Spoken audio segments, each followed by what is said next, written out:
Hey friends, welcome back to Decode Master Show YouTube channel. This is the final episode of season 1, which is more of a roundup episode where I share with you some of the best moments and some of the most actionable items that I have found from interviewing the various experts on topics relating to email marketing, organic marketing, e-commerce, mutual funds, etc. This is more of a wrap-up episode of season 1 finale. We have interviewed 7 amazing guests and we got a lot of amazing feedback from you. So have a look at the best moments of season 1, some of the most inspiring insights that I have personally learned, and I'm sure you will also find it useful. And also, if you like the podcast so far, please do drop a comment below and do share us some of the guests you would like to see in the podcast. I look forward to seeing you again in season 2 soon. Thank you very much.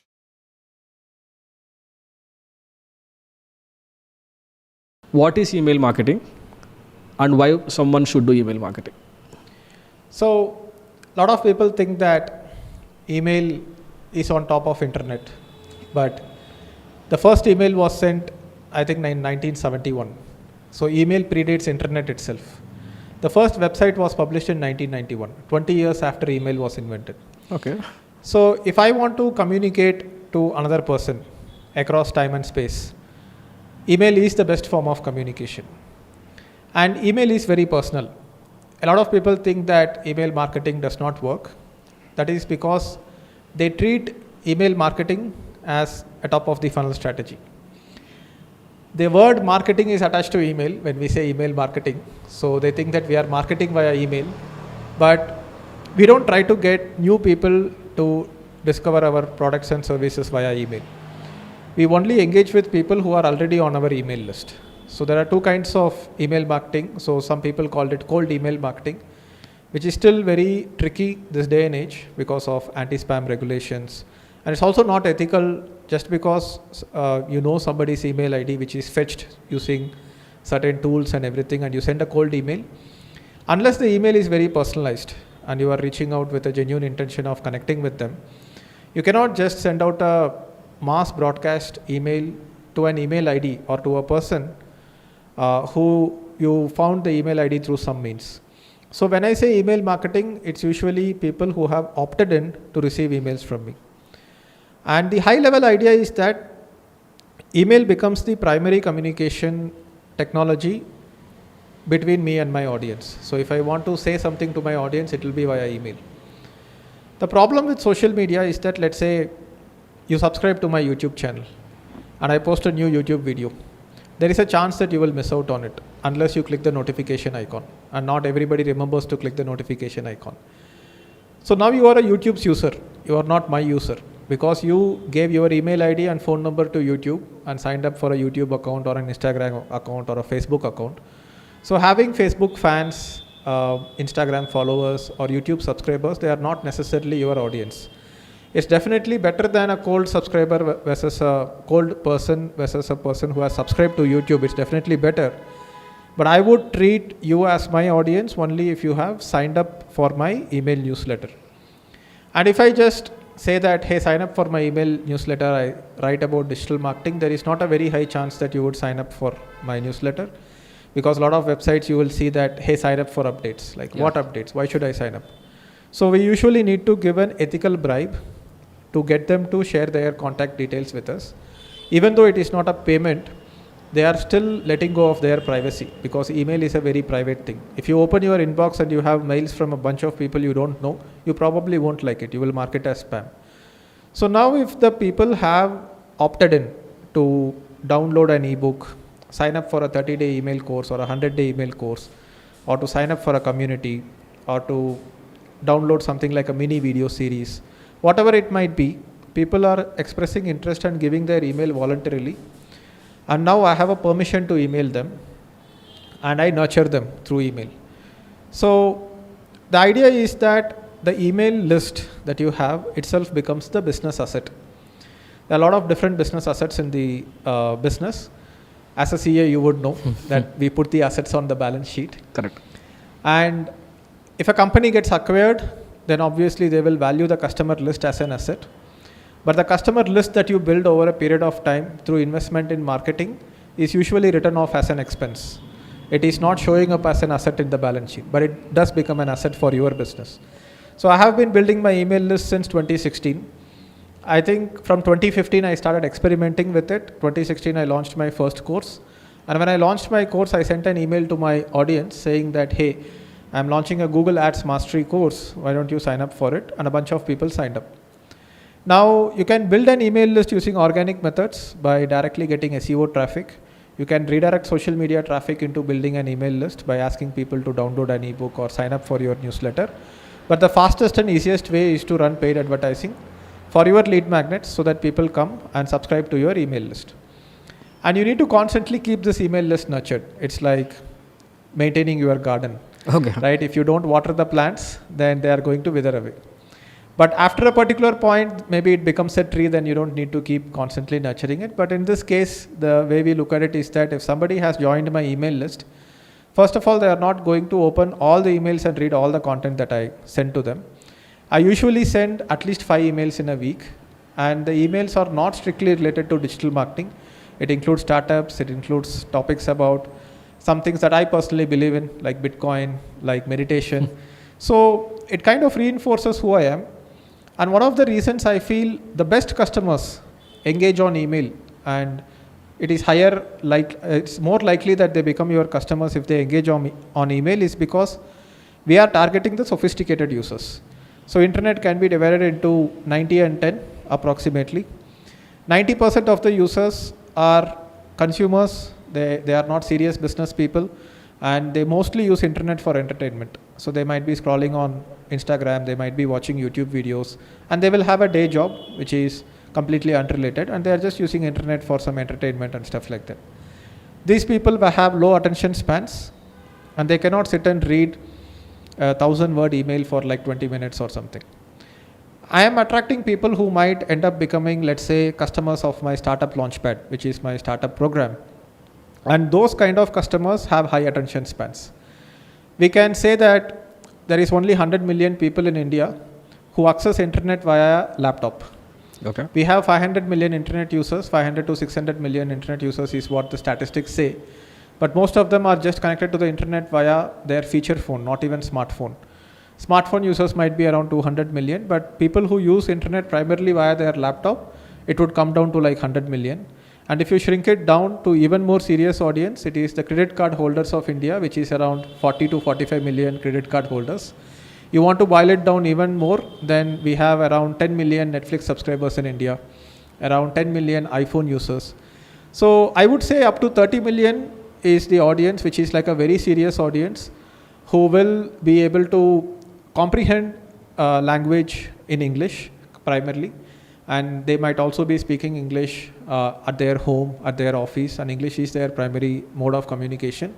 And only these sophisticated users are capable of buying high ticket products which might cost 1 to 2 lakh minimum, right? Yes, 5 lakh is also high ticket, but I would say at least in the Indian context, anything less than 1 lakh is not a high ticket product. Around 50,000 it can be mid ticket. Anything less than 20,000 rupees is a low ticket. And if you are doing knowledge business, you are working in the knowledge economy, and you are primarily trying to either do digital marketing services, which is still related to the knowledge economy, or you are sending them information about a particular industry statistic, which is again knowledge. You are selling information products, which is again knowledge. So email is the best way to get these people's attention, because if somebody reads your email for 10 minutes, the amount of undivided attention that they are paying you inside an email inbox, which is very personal, is like very, very high value in terms of converting them into a high paying customer. Makes sense. So basically then, obviously you have on your website, you mentioned you'll get this for free if you share your name and email address, and then somebody will enter their name and ID. Yeah. And then you start sending them emails. Yes. So you call it like a nurture emails. Yeah. And also you mentioned that you send 5 emails a week. Do you think it is oversharing, oversending? What's the sweet spot there? So, see, there might be people who might feel like it's too many emails for a week, but people who feel that are not going to be my customers anyway. And I don't mind if they unsubscribe. People who find value in my emails, admire the content that I create, and admire me as a person, like me as a person, I have seen that they usually do not hesitate staying subscribed. But the decay also is high if you have a list of, let's say, 100,000 subscribers which you have gained via advertising, and you keep sending emails to them. Within the first month, 10% of those people will either become cold subscribers or they will unsubscribe. But you need to add another 10,000 emails to your 100,000 list through ad campaigns. So what happens is that the analogy that I would give is that if you boil milk, or sometimes you put it on the simmer, you want to make tea or coffee, you are boiling the milk and you put it on simmer, and then you got on a call, you forgot about it. So it's simmering for like half an hour. So all the water in the milk will get evaporated and the milk will become very thick. Correct. And then you have coffee or tea with it, it actually tastes better, right? So if you generate, let's say, 10,000 subscribers via ad campaigns over a period of a month, and you keep sending emails, you will have a cohort of people who are very highly engaged. They open every email, they read every email. Let's say that is 10%. Then there might be another 30% of the people who might open 2 or 3 emails out of 10 emails that you sent. There will be 10 to 20% of the people who are not reading any email at all. So, and some people are not actually liking your email. So they will go out of your email list. They become cold subscribers. Cold subscribers is defined as somebody who has not opened any email from you for 90-day period. They are cold subscribers. So no point in continuing to mailing them. And it will also affect your email delivery because you are sending emails to people who are not reading at all. And that kind of makes it like the email servers do not like it very much. Yeah. The email ISPs do not like it very much. So you get them out of the system, and let's say you add another 10,000 emails now. So from the first 10,000 email cohort which you generated in the first month, you have removed the people who are not interested at all. So the 10-20% is gone. Now you have added another 10,000.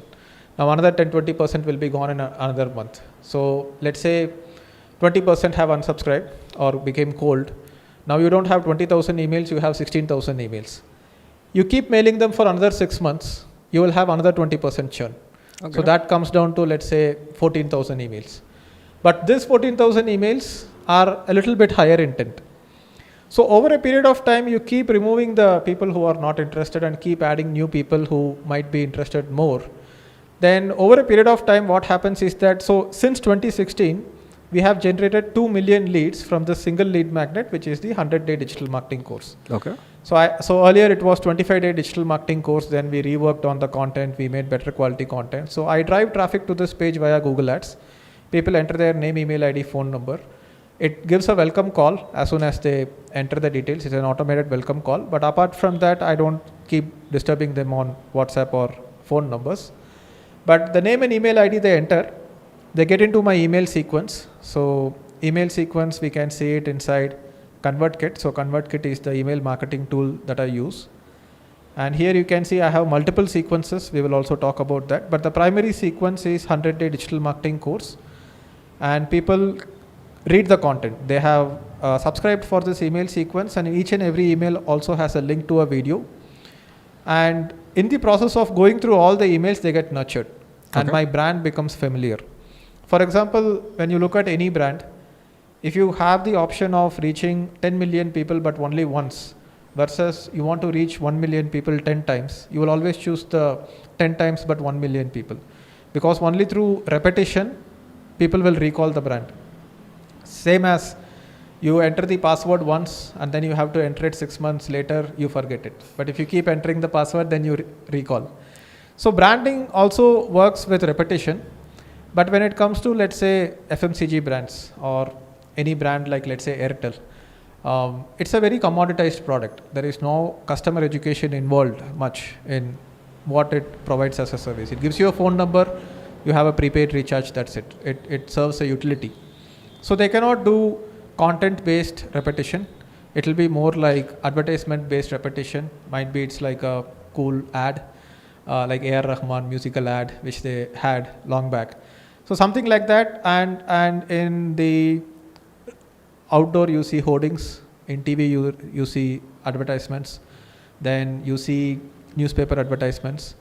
It's repetition over and over again, but that repetition to some extent is irritating. Correct. Right?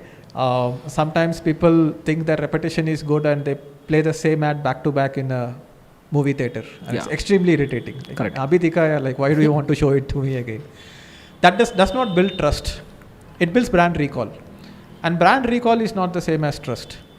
For example, if you look at a politician's face in a hoarding outside or on TV, you keep seeing their face again and again.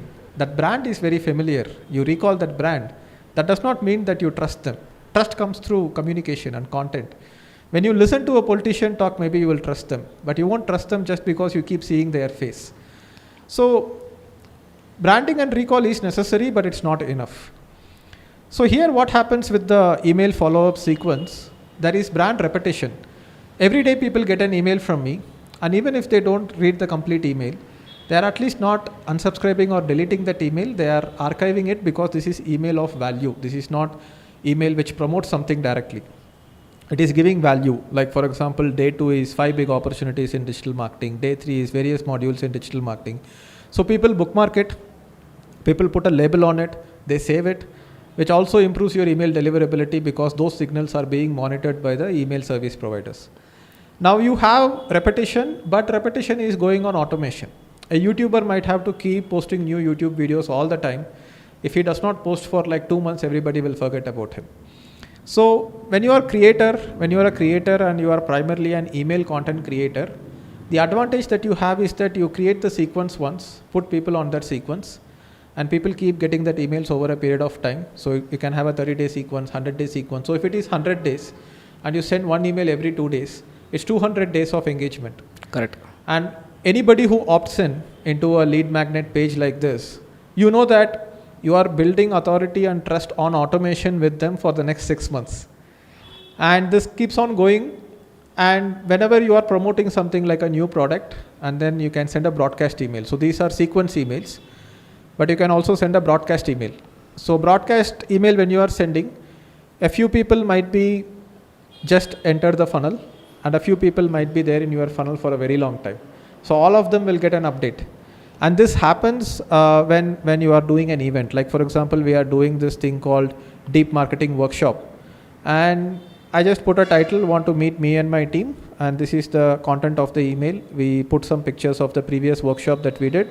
And this is time sensitive. So this workshop is happening end of this month. So all the email subscribers get an update about it. And this is a little bit promotional. I am asking them to sign up for a workshop. But people are not resistant towards it because you have got so much value already from me, and they are okay with me promoting something to them. So it's the same as, let's say, a friend did a lot of favors for you. So it's like, that is like a bank account which builds up. So now you can ask a favor from him because you did a lot of favors for him. Let's say you picked him up from the airport 5 times. And once you are calling him and asking, hey, will you pick me up from the airport? He is obligated to say yes because he has taken help from you for so long. So he does not feel like, even if he can't do that, just because you are asking him, he is not feeling irritated about it. But let's say you just met somebody in a conference, exchanged phone numbers, and then you have not spoken much to him, you have not built a relationship with him, and you land in his city, and you are randomly calling him and asking him, hey, can you pick me up at the airport? Nobody he will say it. that, hey, why should you do that? I don't have any obligation to do it. So this kind of relationship building via email on automation is the template that I follow. And I do this for many clients as well. Like for example, another Alpha Club member, you also know her, Supriya Jain, wanted to start her business as a content writing coach. So who would you pitch the content writing coaching program to? You can't just run ads for a content writing program directly on Facebook or Google. People don't know you, they don't trust you enough to sign up for a high ticket program. So you run an ad only to get people into a free 30-day email course on how to become a highly paid content writer. So people get 30 days of emails once they join this funnel. They get to know Supriya well. They get to attend the webinar. Then they get to a call with a salesperson. And then they are more likely to purchase a high ticket product from her funnel. So the idea is that you never use advertising to advertise your products and services. You use advertising to advertise your content. And you advertise your products and services within your content. And your content platform is basically your email list and your newsletter. Oh, that's a huge mindset shift actually. Yeah. So normally people do it other way around. Yeah. Until now, I have never ever advertised my products and services directly on Facebook.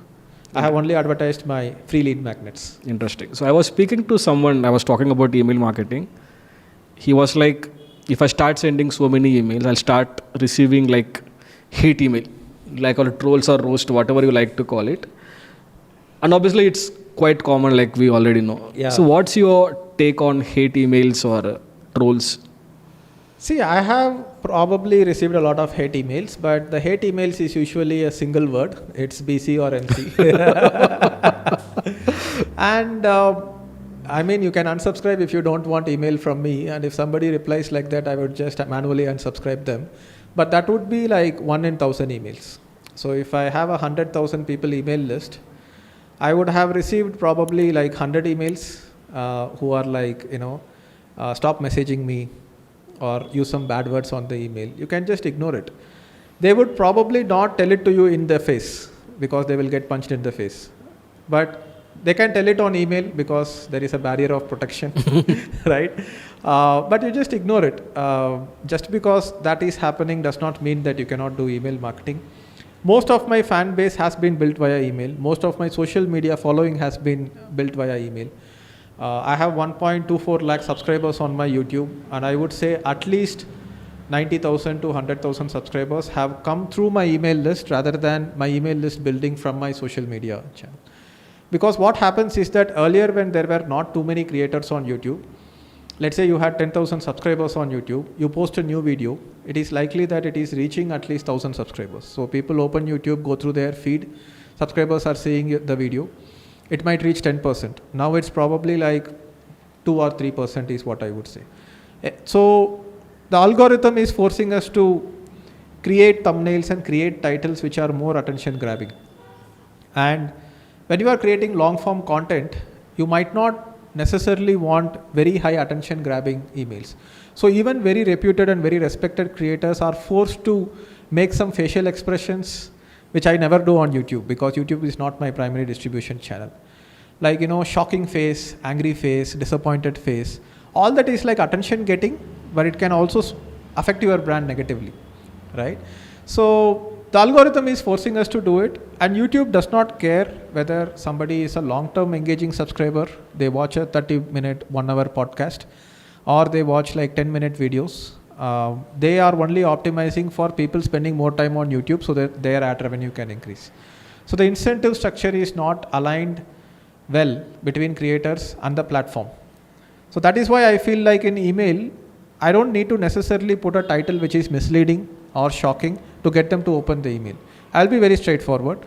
And the title will, like for example, if you go to my blog and newsletter, so one way is to send email via ConvertKit to my entire audience via broadcast. But when I am writing like a blog post, which I also want people to receive it as an email newsletter, I put it on my different blog, which goes out as an email as well. So here the blog title is how to let go of things you cannot control. This is not necessarily an attention grabbing or shocking title that makes people open the email. So people do this mistake of putting a lot of emojis on the subject line, shocking emoji, danger emoji. So none of my emails will have that. And I don't think high quality audience will necessarily be attracted by it. And the low quality audience which opens the emails because there is a lot of attention grabbing things might not become my customer. So why rush through the process? Stay humble, keep building your email list and keep nurturing your audience with good quality content, which is long form. Like for example, this particular content is almost like 1,300 words. There will be a small percentage of the audience who will read the entire 1,300 word article until the last line, then they will comment on it. These are the guys who will become my paying customers. These are the people who will come to my events, come to my workshops and recommend me to other people. So I'm only talking to that kind of audience and I'm tuning out all the noise and focusing only on the signal. Makes sense. Okay, so I think now people will be very clear about what is email marketing and yes. why someone should do email marketing. Yes. So what's your writing process like? How often do you write? Yeah, so one thing is to build your business funnel in a way that you can build a huge audience and communicate to them.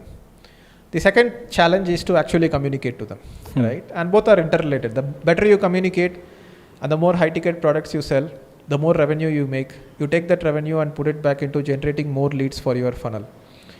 So a lot of people are stuck. Hey, if I have to write to my audience, how do I write? I don't know how to write. I don't know what to write. So what happens is that one of the reasons people do not have a clear idea about what to write is because they don't know who they are talking to, right?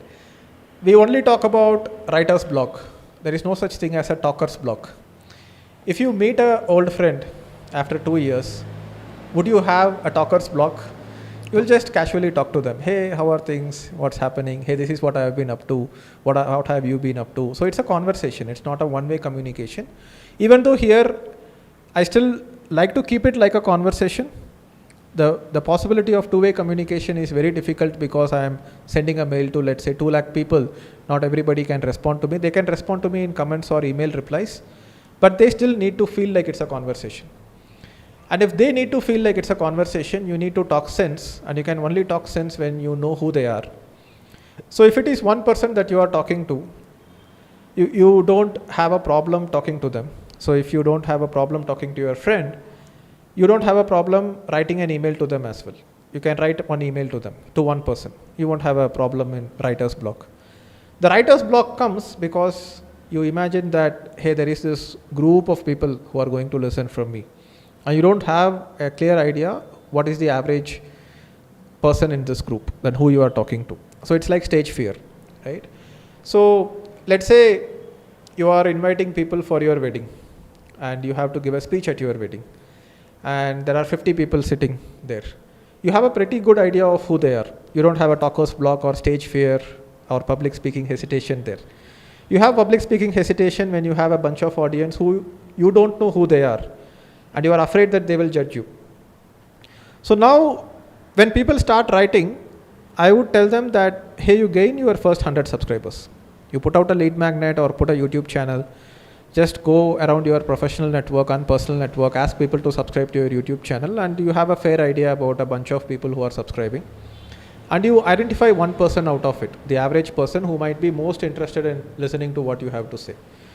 And you just talk to that one person, whether it's a YouTube video or whether it's a blog post. You write the blog post as if you are writing an email to that one person. This is how you get started with writing. Okay. And you just say what you want to say. And you should have something to say, and you will get something to say when you have some life experience, when you read a lot of books, when you consume a lot of content, you will get some ideas about what to say. Recently, I wrote a blog post, which was like, performed very well. It's called The Joy of Being a Loser and Achieving Nothing. And I got the inspiration for writing this post because I watched a YouTube video about how in this society today, everybody has the pressure of wanting to achieve something, showcase their achievement and everything. And that does not mean achievement. Achievement is something that, hey, you have a personal goal, you reach that and that's your achievement, right? Let's say my goal is to take like 6 months off and just read books for 6 months. And if I actually get to do it, then that's achievement for me. The society might not see it as an achievement. Society might think that I have wasted 6 months of my life reading some philosophical books.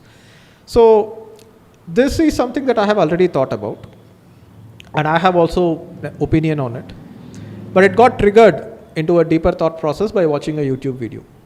And this particular YouTube video set off a chain of thought reactions in me, and I was able to add something from my own experience to it, add some analogies which were not in that video. Like for example, one analogy I added here was that this is something that I thought about. Like a lot of people are billionaires, but they are 65 years old. By the time I get, let's say, 65 years old, I might become a billionaire, but I don't have the $1 billion right now. But I have 1 billion seconds to live, right? So I'm a time billionaire. 1 billion seconds is 31.7 or something years. So I am a time billionaire. And will a billionaire be able to pay $1 billion, or will he be willing to pay $1 billion to become 30 years old again? Probably yes. Yes. Right? If I am 67 years old and I have a few more years to live, and if I can pay $1 billion to buy 1 billion seconds, then that's what I would spend my money on. which means that imagine I have already spent that money and I have reversed my age to 35, which is what I have right now. So you don't need to think about people who are billionaires and feel like you are missing out. You are already a billionaire. So all those ideas that I added here. So you need some life experience, you need some content which is coming from your own thoughts, but you also need an external trigger, an inspiration which comes from consuming others' content. Like everything is built on top of others' content in the world, right? There is nothing Correct. new under the sun. But that does not mean that you are copying someone's content and writing. So the interesting part here is that when your audience becomes larger and larger, and it will only become larger if you are making sense to your small audience, right? So you write to one person. There will be people who relate to that a lot. There will be people who relate to it a little bit. There might be people who don't relate to it at all. People who don't relate to what you are writing will not stay in your email list for long. They will be like, kya bol raha hai? They will go out. There will be people, like for example, if I am writing an article which is going to be more targeted towards somebody of 30 years of age, because I am 35, my life advice or whatever I am writing might be relevant. Let's say I am talking about building a startup. Somebody has quit their job when they are 30 years old. It might be the most relevant for them. They might become my best customers, but somebody might be 40 years old, still might feel like what I am saying is partially relevant and they will stay. Then there might be somebody who is an 18-year-old who is not interested at all and they are not able to wrap their head around what I am saying. So they will leave my email list and it's fine. But as the audience grows larger and larger, your target audience, you can't just write to a single person, but you have that single person in your mind whenever you write. And that persona of that single person, there are two ways to look at it. One is objective persona, which is what you do with building a customer avatar. Here I will write the demographics of this person, location, age, gender, income level. So you can look at it objectively, but it still won't help you understand that person. Exactly, you can think about it like this, that let's say you have 3 pages of details about a person. Plus you know a person as a friend. Let's say he is your college classmate. Now that college classmate, the way you know him, you still can't put it objectively on paper. And what you have as a database thing is not enough for you to talk to him the way you talk to a friend. So Right. how do you know your audience in a deeper psychological and psychographic way? So let's call it psychographics. You meet them, you talk to them. So every time you interact with your audience, your idea of who your audience is becomes more and more crystallized. So that is why I'm not like a creator who will, sit in a beach and just keep writing. You can't do that. I have decided to stay in Bangalore, pay a huge amount of living cost in Bangalore, at a central location of Bangalore. We do workshops, we do events, I keep meeting people in person. You can also do like Zoom meetings and everything, but in person you get an even better idea. So somebody comes and asks, hey Deepak, I am at this stage of my career, what do you think I should do? And I did a meetup. I had some 80 people show up at that meetup. And what happened was that in that meetup, some 4 or 5 people came and asked me that, Deepak, I am in this relationship trouble. I have been loving somebody for 2 years and she is not, making her parents convince us for marriage. What should I do in this situation? Should I just move on or should I pursue it? So I started seeing those things which will not be obvious when you are communicating with people online. So here and there, little bit, I talk about relationships as well, which attracts the right kind of audience to my newsletter and they stay engaged, right? So that's how you get to know your audience and that's how you write. And if you write it that way, then people will feel like, hey, this email came to me at the right time. Oh, this was like very valuable. And Makes sense. people say that, hey, I feel like you are talking directly to me. So you send a mail to lakhs of people with a single click, but each and every person is reading it personally. You are not talking to a group of people in an audience. You are not talking on a stage. It's a very personal thing. They are sitting at their home and nobody is looking into their screen as well, right? They are reading it very personally. So they feel a connect. Hey, I know this person. He is talking to me. And that is very necessary to eventually keep them on the email list. And if you want to convert them into a paying customer, then that is also needed. So I will show you one email. This particular email performed very well and I have used this email over and over again. So this email's title is, Are You a Selfish Person? And this was again like a value email with my own thoughts, that you feel like everybody is pulling you apart with their own needs, but what about your needs? So I wrote an email which basically talks about, you have a commitment to your future self, so you should prioritize your own needs. And I had enough time to kind of do some doodling as well. So I did some doodling and wrote this email. And every time I did an internship program and I started speaking to people, and a lot of people said that, hey, this one particular email, I liked it very much, which makes them respect me, makes them pay more attention to the products I'm launching, and then they convert. So basically, even though you have like lakhs of subscribers, you kind of write to just one person. So Yeah. that makes more sense.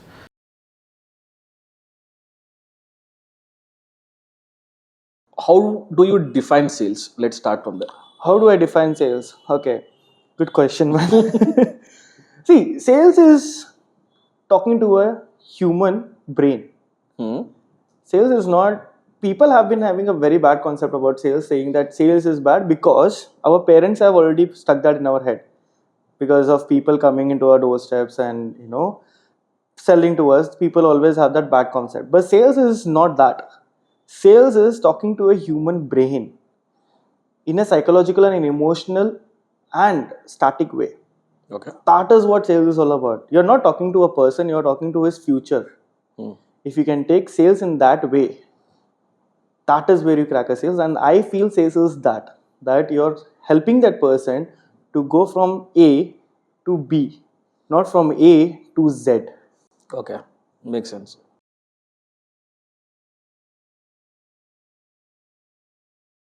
So based on your experience, what are like top 2 or 3 misconceptions people have around sales? People feel that sales is you're kind of tricking that person into doing something, or misleading that person, or manipulating them. People have this misconception that sales is all about manipulating people, pushing them towards the edge, uh, talking to them into that stage where they are not able to make major decisions. So a lot of misconceptions regarding that you're tricking a person in buying stuff. But when you don't see sales in that way, you know your product really, really good. Okay. I know my products because I consume the products as well. If I'm starting with any company, I don't do sales for at least 15-20 days. I sit and go through the courses back to back till I am convinced that this product is the only one thing that I can help my clients to go from A to B. Once I have that confidence in me, I go on a sales call and I crack deals easily because I know that this is the only product that can help them. Okay.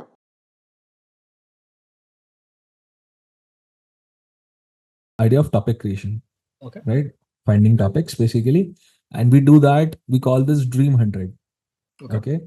So initially, the idea is that you should at least publish the first 100 videos are very hard to publish, and that is the breakthrough moment. Okay. Let's say someone is new. I always say them, you have to create your first 100 videos in order to break through, in order to get real success. Right. So we find out the topics of those 100 videos. Okay. How we do that is very simple. We have 5 content buckets. Okay. Imagine there are 5 columns on the spreadsheet. Then inside each content bucket, you have 20 topics each, 20 rows, if you imagine, right? So basically 5 into 20 is 100 topics, right? Now these 5 content buckets, you can customize based on your example. Let's say, for example, you are into service industry, right? Let's say you help people to automate their business, right? So what are the elements that you want to automate? For example, you want to automate their team management, their marketing, the sales. So you can write down stuff like that. Okay. And forget about the funnels, right? Let's say 5 things you help them to do. That can be your content buckets. Very simple. That is first approach. Second approach is you have 5 competitors.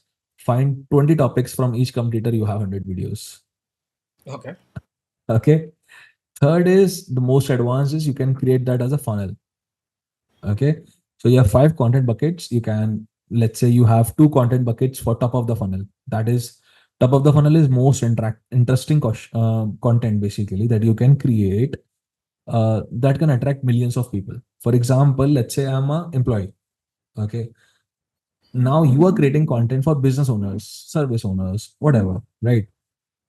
And let's say you create a content that we call X. Now, the type of content X is interesting for business owners and for employees, for students, everyone, right? So you're attracting millions of people. Okay, that is the idea of top of the funnel. One such idea that I'm getting in my head is, for example, how Reliance is managing, or how Reliance has automated the company, or how Reliance is managing 10,000 employees, right? You know how the hierarchy is like that. So it's like I'm already getting goosebumps if you can create that type of content, right? Because let's say a company has 10,000, 50,000 employees, you know how they're managing that. Now in that comparison we see our problems very small, right? If a business owner is only has only 10 employees, and if he sees that content, oh my god, that company is managing 50,000 employees and I'm not able to manage only 10. That's what is wrong with me. Right. So that is aspirational content, right? And any news, any trends, that is also top of the funnel content. Something comes up, let's say a new rule come up for MSME owners, that is a top of the funnel content, right? Let's say a new tool come up, you know that is also top of the funnel. So you can have, let's say, two top of the funnel content. One, you can write down middle of the funnel content where you are helping people solve their problems, basically tutorials, how to videos and stuff, right? That is middle of the funnel. Then you have bottom of the funnel, one more. Okay, bottom of the funnel is, for example, you have your clients. Let's say you ask them to create testimonials, give you testimonials, reviews. That is bottom of the funnel content, right? Millions of people won't watch it, right? But those who watch it will trust you more, right? So you share that. Or let's say you can create a video around your batch. Let's say you are creating a course. Now you create a video that, hey guys, I've created this course. You can, buy it here on the link, buy that, all that. So you're talking everything about your course. It's not adding value per se in the video itself. So that's why it's bottom of the funnel, because you are giving them a call to action to purchase your course or your product or whatever. So that is a bottom of the funnel content where your interest aligns. So top of the funnel and middle of the funnel is for them. Bottom of the funnel is for you. Correct.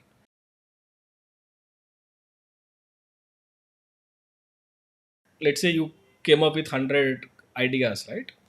Now, how Right. do you know which video is will be good or which video will not be good, or what content to create or what not to create now? Yeah. So now we have an validation process or validation filter, on what content to create and what not to create. So I look for four things. Is it something big in the video? Are we saying something big? Is it something new? Right? Is it something easy? And is it something safe? So it's called Ben's framework. Big, easy, new, safe. Ben's framework. Nice. Right. So people love big things. People love easy things. People love new things. People need to know that their time will not get wasted. That is what the safety assurance is. So can you give like one example of each filter? Like what do you mean by big content? Sure. So I have this one video. If you can search chole bhature recipe, anyone in the video, if you're watching, open up incognito or anyone, like any simple YouTube.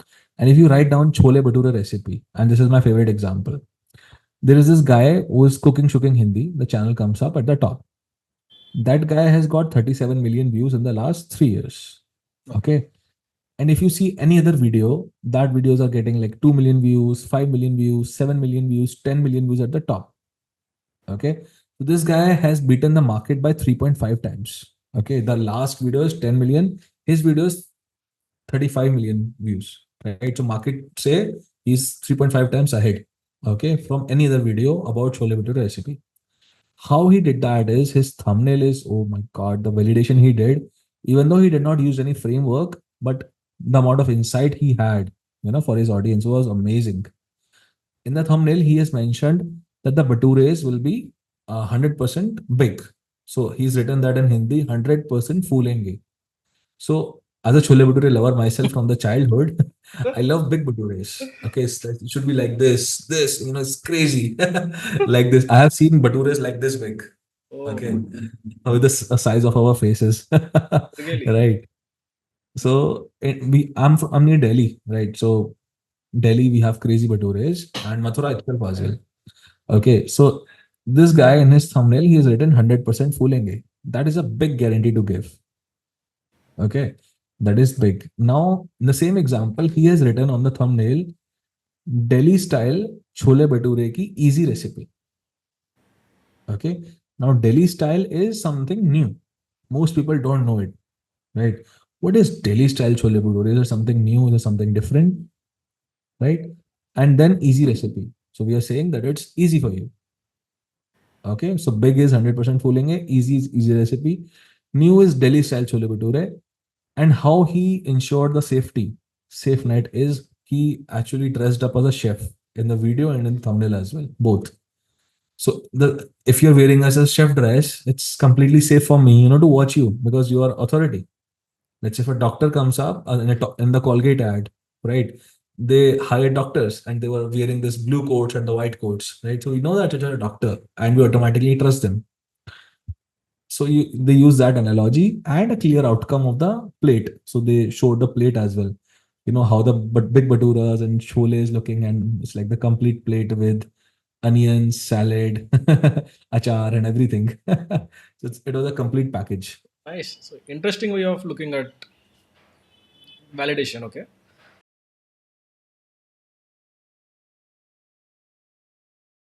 So let's say I'll try to create this video, for example, how Reliance manages 50,000 employees.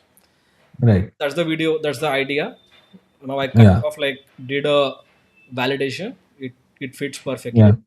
Then do you Correct. write a script, or do you how do you proceed with the scripting of the video? Now we have an ideation checklist. So the validation part itself is a part of the ideation checklist. So let's say we have done that. Now we have to just go into the scripting stage. Hmm. Okay. So we look at the title, then we have to divide the scripting into four parts. Okay. There is hook, that is the first 30 seconds. Then there is an intro for the next 15-20 seconds. Then comes the storytelling part, which is of course the main part of the video. Last but not the least is outro. Okay. Outro is basically where you end up the video and give them a call to action. Okay. So we have divided the scripting into four parts. Step by step, you have to write down the hook. Okay. Now in hook, you have three parts. You can start with a story, you can start with a statement, or you can ask them a question. You know? Something like, are you a business owner who is tired of managing his employees? In this video, we will talk about how Reliance is managing. It's like you start with a question and you go ahead. Story, uh, you know, in 2005, like 10 years ago, like 20 years ago, when I was an HR manager myself, I used to manage 200 employees and I was facing a lot of issues. And at that time, I was wondering how Reliance used to manage its employees. And lucky for you, I have studied that and I'm sharing that in today's video. So that is a story. Nice. In statement, you can say Fortune 500 companies or like the top 10 companies in India have this much employees. Reliance alone has this much employees, and it has increased from this much in 2010. Some statistics, and that's how you build up your energy, and then you go into the video. So like you have different hook formats, right? Then you go into the intro. This is Srinivas, and today we'll be talking about this, and you go into the storytelling part. Let's say you are talking about three bullet points there. You go ahead and you tell the story. But it's like one more advanced step is rehooking. That not many people know today is, for example, you are hooking them in the starting, Right. right? Let's say when we are going into the real world in a fishing area, let's say we are going to the ocean and uh, we are throwing our hook for the fish to catch, right? Now there is a common concept here is when we attach the bait to the hook part, sometimes it loosens up and sometimes fishes just eat that and go away, it does not get attracted in the hook. Similarly, when we are watching video, you hook your audience in the starting. But in the same way that the bait loosen up, their attention is actually loosens up today, right? So you have to rehook them. It's like just like attaching the bait to the hook, tighten it. Okay. So some statements you can like again have to when you're telling like three pillars of the story in the storytelling part, you can throw some hooks again. Okay. Wait till you hear this, right? Something like you ended first part and then you attach it to the second point that what is coming up. You are building up hype again. You're saying the hook for part two, then for part three. It's like you add up some rehooking segments so that the attention stays on. Yeah. Because the goal is again that they watch till the end. True. Right. And at the end, the goal is that you can give them a call to action, and the best call to action is to suggest another video. Let's say, for example, if you're solving this problem, how Reliance is managing 50K employees, right? Now you can say in the end of the video, now this is how Reliance manages 50,000 employees, but they have humongous resources as well, right? But if you're a small business owner, you still not, you with the 10 or 15 employees, you might not be able to hire these CRMs. You have these CRMs and have these managers, these check-ins and a lot of stuff. So I've created a video where you can learn how to manage your employees with a spreadsheet for a small business owner like you. You know, basically the problem they are still facing even after watching the video. You say that part in the outro and then you give them a call to action to watch another video. So imagine in your whole life in the next 2 years, if you can create 100 to 300 videos like that, where every other video is linking to the another video. It will create a web of interlinked videos. Video one is linking to video three is linking to video five. Like this, like people will keep watching your videos and YouTube will see how many videos they are watching, you know, Right. and your channel will go kaboom. Oh, nice. So basically the way that you script is you start with a hook, then you give a 1 line or 2 line intro of you, Yeah. a story, and then a call to action or outro at the end. So Yes. in the story part, like, are you talking about story in all the videos, or it could be like, let's say, a list format? Like, these are the three things that you can do. Yes. Yes. Anything. Basically, what you are promising in the title and thumbnail, in the hook, what are you promising? You have to deliver that in the story, right? You have to build up the climax. In the movies, if you see, they tell the past stories, they talk about stuff and the climax comes up. So that part is all covered into the story.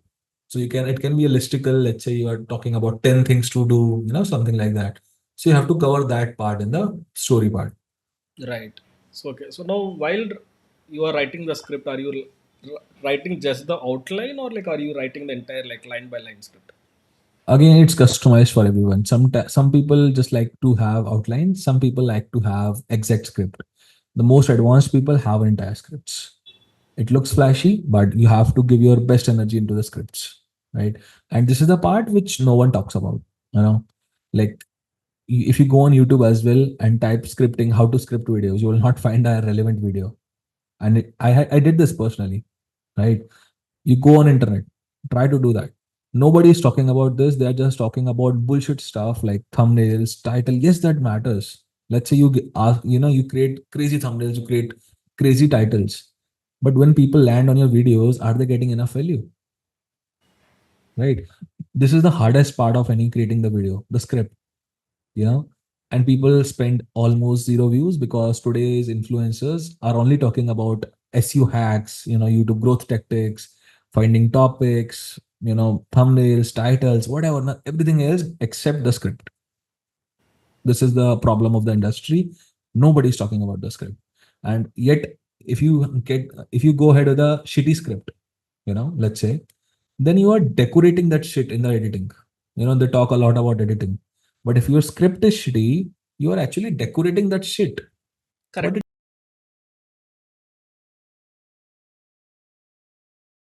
You are focusing on organic marketing, and Correct. other type of marketing is paid marketing.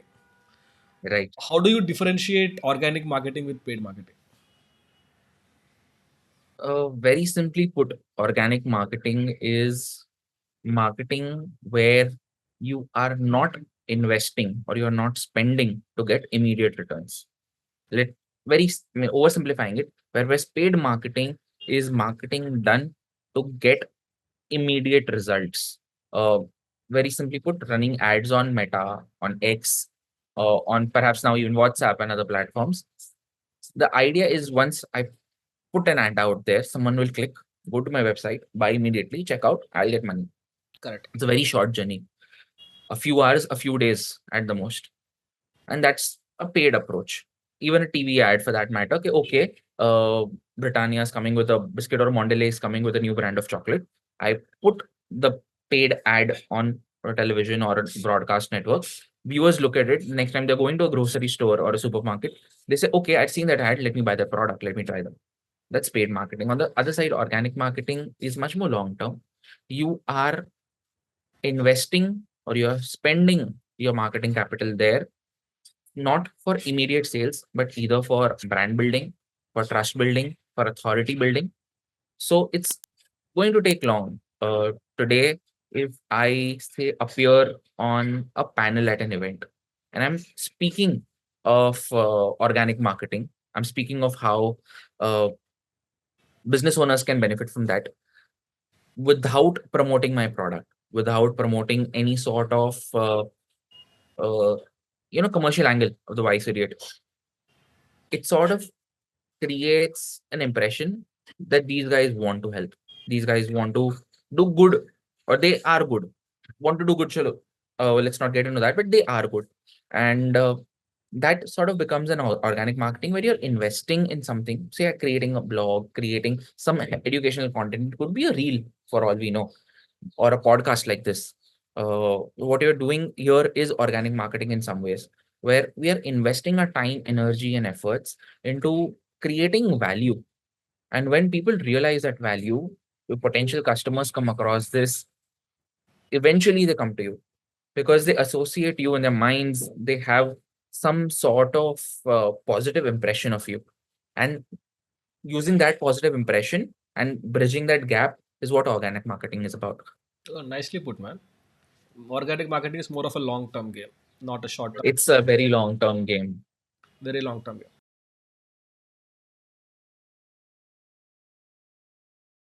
So now let's say for in organic marketing, are there any other parts other than content?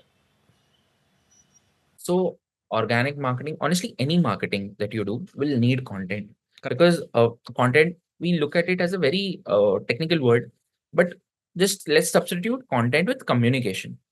Okay. So if you are marketing, you have to communicate. Uh, Either directly, either indirectly, whether it is a poster, whether it is a film, whether it is an image, whatever it may be, or it could be, a random recording that is circulated on WhatsApp.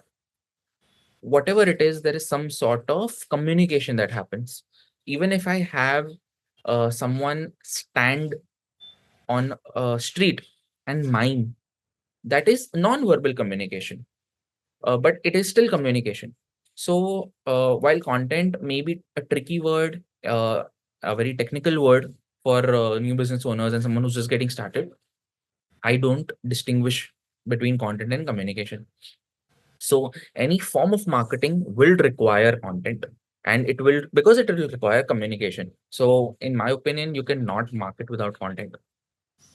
How you define content changes the context, but yes, you need content to market. Yeah, I really like the way that you put it. Content is equal to communication. So I think it kind of makes things easier for everyone, I guess.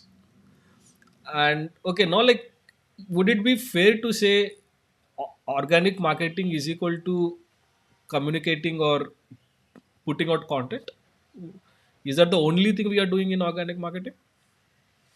No, not necessarily.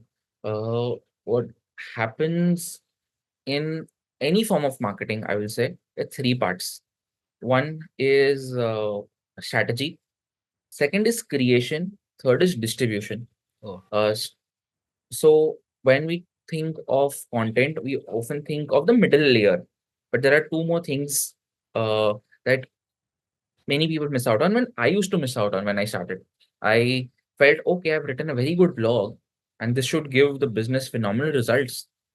But that's not how it works, right? We need something more, and that's what distinguishes the professionals and the experts than someone who's just doing it for the sake of it. So you have two more pillars: strategy, which goes into your ideal consumer persona. Who are you selling to? Why are you selling to them? What are their pain points? How is it that you are going to communicate your pain points? And if there are, say, 8 billion people in the world, not all of them are going to buy from you. Let's be realistic. If there are 20,000 people, or 2 million people, or 20 million people that are going to buy from you, what is that class? What is the problem? How do you reach them? Okay. So, how do you reach them is distribution. And who are you going to target those 20 million people, for example, is your strategy. And between them, what you communicate to them is the content piece. So, in my opinion, creating content, organically or otherwise, is the most simple part. The first and the last part, uh, I'll give you an example. The blog that I just spoke about. Okay, brilliant blog, brilliant blog. It doesn't matter who's written it. You posted it on the website. Then you realize, okay, just posting it there doesn't matter. You go to one step ahead. You think of SEO. Okay, the writing by itself does not have SEO. You add one layer of search engine optimization that becomes strategy. Now you can break down that blog into three minor blogs, into six different LinkedIn carousel posts, into say five, six more short scripts for reels or YouTube shorts. And then you have some subreddits where you can use the content and put it out there. Doing that will ensure that you are reaching more people. That's distribution, your ideal clients, your ideal consumer persona. So that is what content, I would think that is what organic marketing has. It has content which may be around 40%, but baki 30 and 30% more is what actually enables the content to perform better. And collectively, all three, give you the results that you want. Nicely put. Okay. Strategy, content, and then distribution. Yes. Super. Okay. Now, let's say if someone has, let's say, 1 lakh rupees, and they come to you and ask you, where can I invest? Can you just list down like what are the top or the possible investment vehicles that they can invest in? So most common vehicle is fixed deposit. You go to a bank, you put a fixed deposit, bank pays you fixed interest rate, per month, per annum. Other options are private bonds, wherein you invest in a particular bonds or debentures, and again they pay you a similar interest rate, a bit higher. Then there are PPF as an investment option, which is provided by government. Uh, Apart from that, you can directly invest in stocks. You invest in companies that you like. Then there is mutual fund. Basically, that is an investment vehicle that indirectly invests in stocks and bonds. So that's basically a professionally managed investment vehicle. So that is one. Then there are a bit exotic products such as portfolio management service, alternative investments. So yeah, those are the options that we have. Perfect. Makes sense. Let's get started with the basics of mutual funds. If Hmm. you have to explain what mutual funds are to a layperson, let's say a 15-year-old kid, how do you explain it to them? Okay. So mutual fund is basically professionally managed funds wherein they take money from you. They identify companies that could grow over a period of next 3 to 5 years, and then they deploy all these collected funds into those securities, and they periodically monitor it that how they are performing. And as and when those companies grow, your value of your mutual funds grow, and in turn you get your returns. So basically, that's a professionally managed funds wherein you get the benefit of those growing companies by investing in a mutual fund.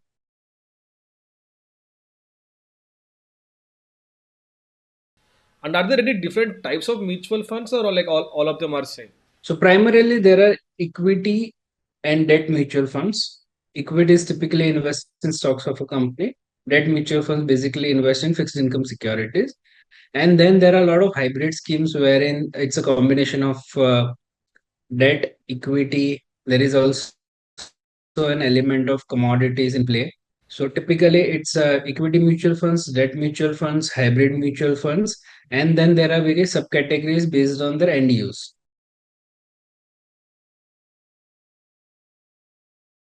If someone is just say 21, 22 years old, just got Hmm. a job, first salary, and Hmm. he's, let's say, is getting around, let's say, 35,000 per month salary. Hmm. What do you recommend to him? So typically, when a young person comes to us for investing, their main goal is for wealth creation. So when you're looking to create wealth, you need to invest in the equities. But again, the first question that we ask them is how long you are willing to keep these investments. So if they have a period of say more than 5 years, then equity would make a lot of sense for them. So if a person comes to us and say, I have 5 year period, uh, so equity mutual funds is one option. Now in that particular bucket, there are a lot of schemes. Now based on the individual discussion, what is the risk appetite, what is uh, their expectation about investment returns, we can give some options that they can look at. Okay, so if someone is starting new, you recommend equity.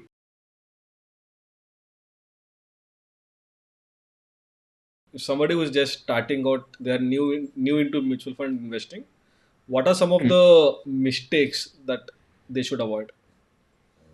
So they rely solely on past performance. That is the number one mistake, and they should avoid it because the top performing scheme may not remain on top. Second thing, maybe underplaying their risk capacity. So at times they feel like, okay, I'm a risk taker, but in a way, when they see their portfolio down by 20%, they panic. So truly judging that what is your risk capacity.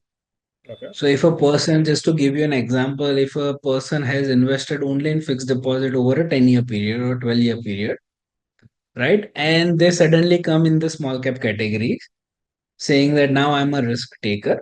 So that generally does not work well. You need to understand that why you were in fixed deposit for 10, 12 years. If you had that mindset of earning fixed return for long period of time, then it is not just on and off switch that you from tomorrow you become risk taker. So you need to understand that. Third thing is have a reasonable expectation from the market that maybe 30, 40, 50% return every year may not be, it's probably not possible. Okay. So you need to be ready with say 15, 20% kind of return at times with negative returns at times, return between 10, 12% as well. And again, do not give a very short period of time to your investment. You rather give a bit long period of time so that your investment can grow. Because the market goes through a lot of cycles. If you see your portfolio going down tomorrow, it may go up, the day next after. So you need to give ample time to your investment. Don't micromanage. Okay.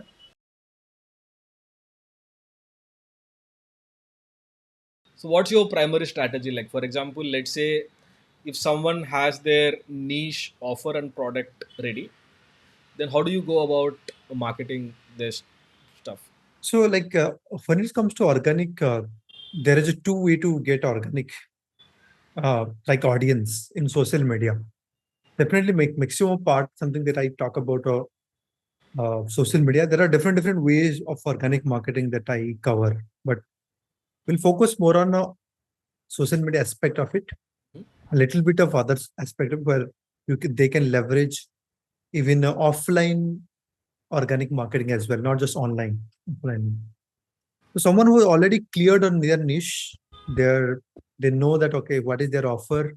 That is a very people like I've seen whenever the people come to me and they ask me, Sagar, I wanted to learn organic marketing. Maximum time, 90% cases I've seen that people are not clear about their funnel, their offer, their niche.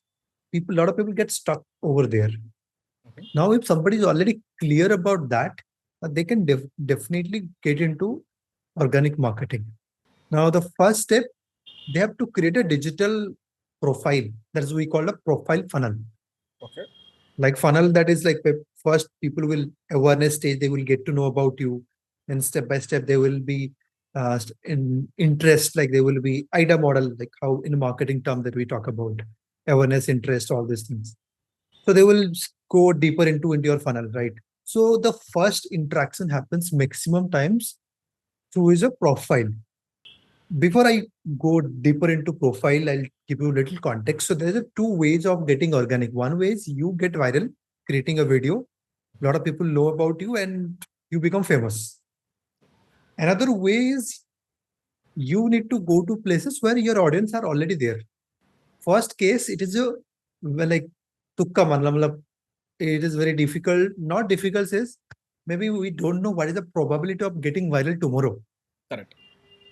But the second case, what I specifically teach is like, even if you don't have a huge following, you are not viral person, how you can build your organic presence? The first step I mentioned, the creating a profile funnel. Okay.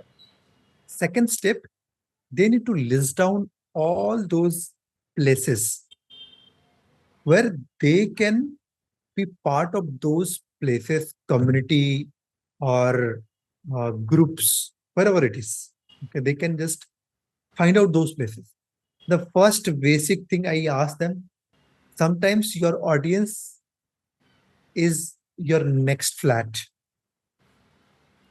We don't know we are, so we don't interact. So we actually sometimes miss out the low hanging fruits जो कि हमारे बगल में खड़े हैं, हमारे contacts. Just imagine you want to do marriage ceremony in your home, you have 1,000 contacts to reach out. Yes or no? Right. Now, for your business, which is transforming someone's life, someone's business, and we sometimes, what happens, the best organic marketing is also in our pocket, which is in our mobile.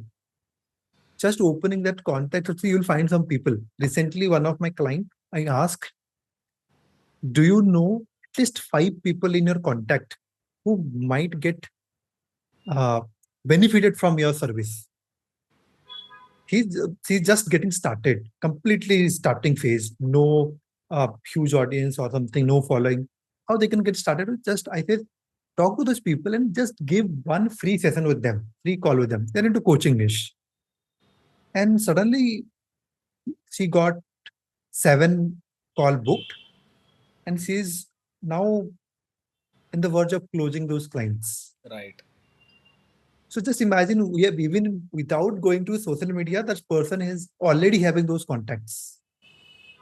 This is the first stage. Second stage, what I do is organic is, if they are satisfied, they might be knowing some other people who are already going through that same challenge. They will refer someone. References. This is a kind of a offline or online mix. It is already जो कि हमारे पास already है, which is we call it low hanging fruits. Okay. Next level आपका profile वहां पे buildup है, हम उसको बोलते हैं कि प्रोफाइल फनल. फेसबुक में जैसे कि हम कवर अपडेट करते हैं, है ना? I'm not sure whether I can show it right now in this podcast. Yeah, I can also show my cover. Okay.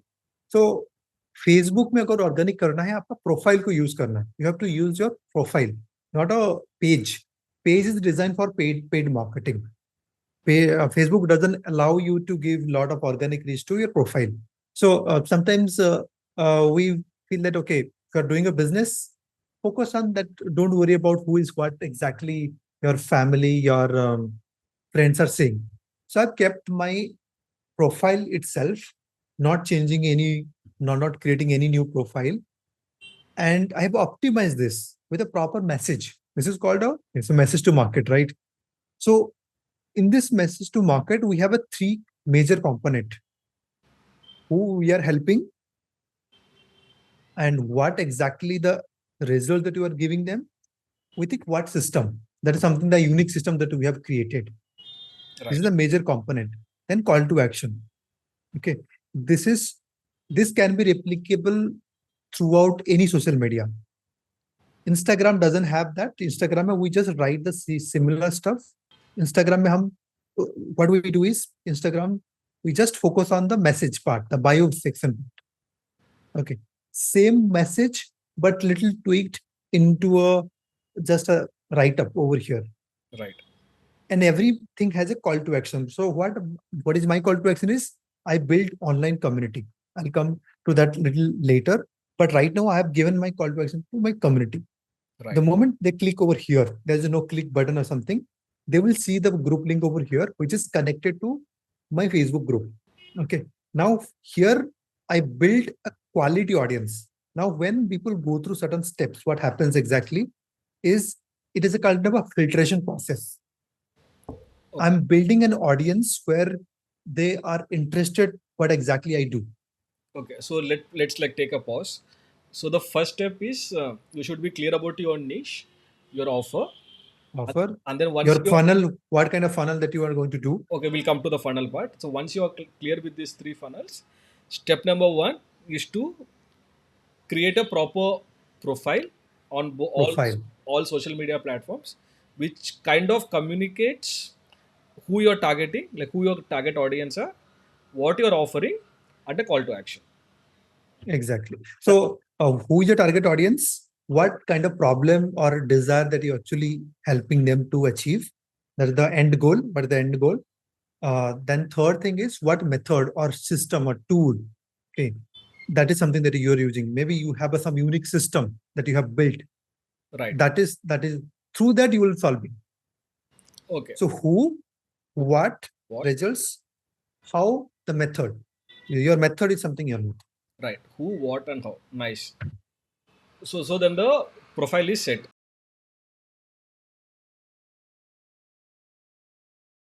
So you talked about the funnel, right? So what are different types Yeah. of like? Let's even take one step backwards. What is funnel, and what are the different types of funnels? So funnel is something that the customer journey. Funnel is nothing but a customer journey. How people enter to your world, then they will go through a process to get the best outcome of it. Okay. What is that journey? Okay. So that is the funnel. Let's suppose coaching industry. Coaching, what happens is their first starting point is okay, webinar. They want to do webinar. They wanted to bring more people to the webinar. Through that webinar, they will get nurtured. Then slowly they will get into their first program. Some people sell low ticket offer, some people sell high ticket offer, some people sell mid ticket offer. Okay, some people use workshop funnel. They charge some 299 rupees, 199 rupees, then they sell some program. Some people do challenge funnel, 5-day program. Some people do challenge bootcamp is almost similar, just a name change. Then some people do one-to-one. Okay, they take through one-to-one clarity call or a strategy call, then they sell their high ticket program. So what is this journey? So customer journey, we have to define that. Okay, not necessary to have a like 4 different levels. That is something that you have to decide. At least your free offer, what is the how you're like acquiring your clients, and the paid offer. At least one, something that you need to be clear at the starting phase. That is the minimum requirement is needed when it comes to funnel is concerned. Super.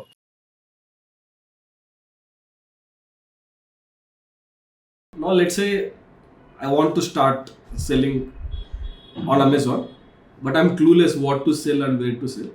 What are the things that I need to have before I start setting up account in Amazon? The first thing is GST, very basic thing. So GST, PAN card, bank details. And the next is product. So what product am I going to sell? So you should have done a product research, or you should be a manufacturer and you should have got that product ready. So product idea will be there. If you figure out the supplier, they will ship the products to you. So the product you should have physically, or your supplier should have physically. And then if you have all these things, you should have a proper photo shoot images. Without proper photo shoot, don't go ahead and launch any product in e-commerce. So you will have proper photos and recommended to take a video.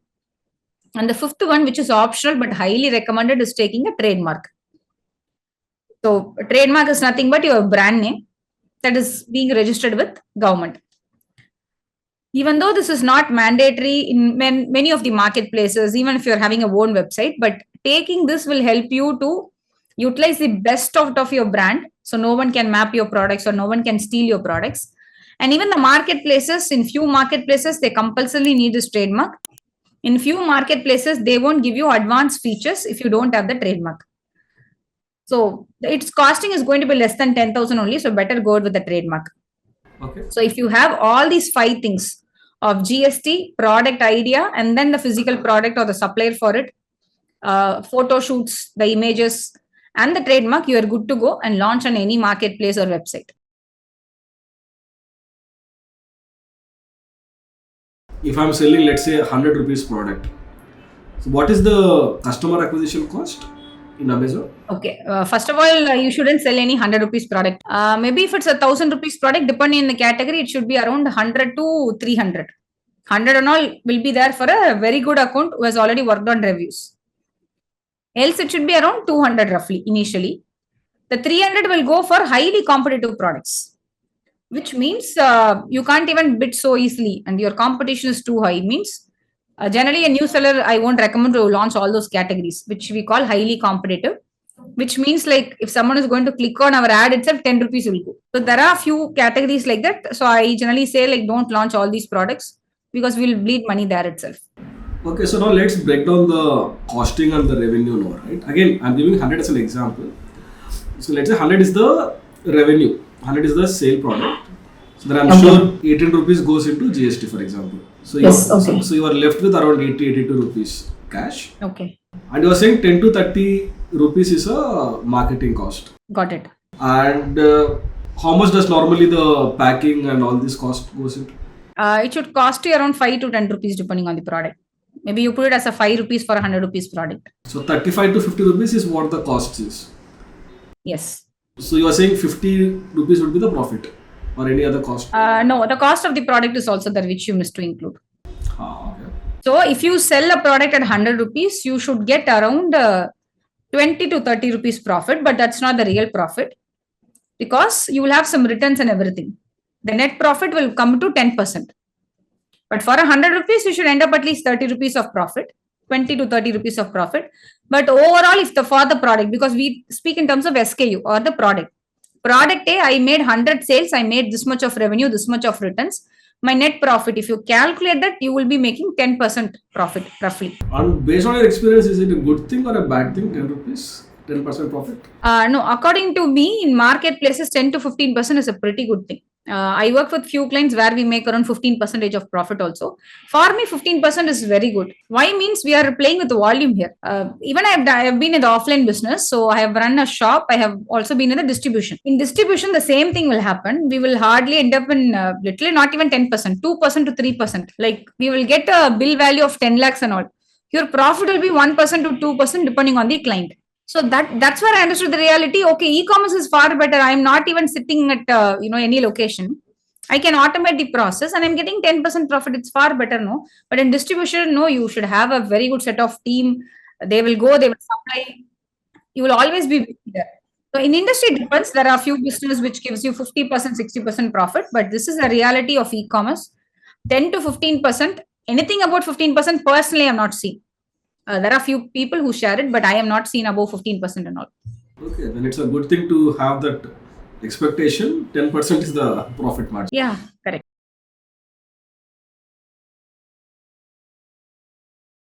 So let's say hypothetically, right? Let's say if somebody is into this business for 1 year, the product is a decent hit.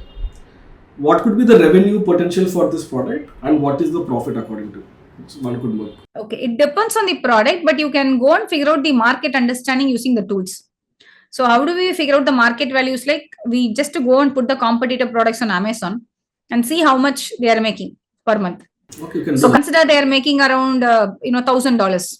Maybe since we deep dive into this research in international also, if it's $1,000, I'm just making $100. Then what is the difference between my rank and their rank? Is it a huge? Then I say my team that focus on making the rank better. So which means if I'm going to come in the first position, I'll get more orders. This is a loop. So just we will go do some aggressive marketing and try to come in the first. And coming to this, there are a few people, where in a single product they make 5 lakhs per month. There are people who just make 10,000 per month. So we can't compare because this niche also matters a lot. In what category you are and what is the demand of the product. Right. So at the end of the day in e-commerce, what I learned is like it's not the category, it's a product. And it is your category, your product, your pricing. So go and deep study into that pricing. Whatever works for me in toys, no. The same product, I'll almost similar pricing, I'll get a different profit there. In other category, the profit range will be different. Because every category has a different commission structures also. And even in website, this happens. The cost per acquisition varies from category to category also. So start deep studying about your own products only first. Yeah, makes sense.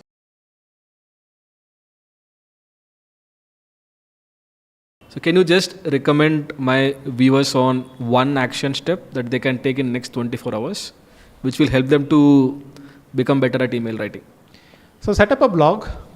You can set up a blog at Substack. Substack is great for blog and email newsletters. And it can be a personal blog. Eventually, you can have a niche specific blog, which is like a business blog. So set up a personal blog, get your first 10-20 subscribers from your own network and start writing from tomorrow morning. Every minute reach out to a person.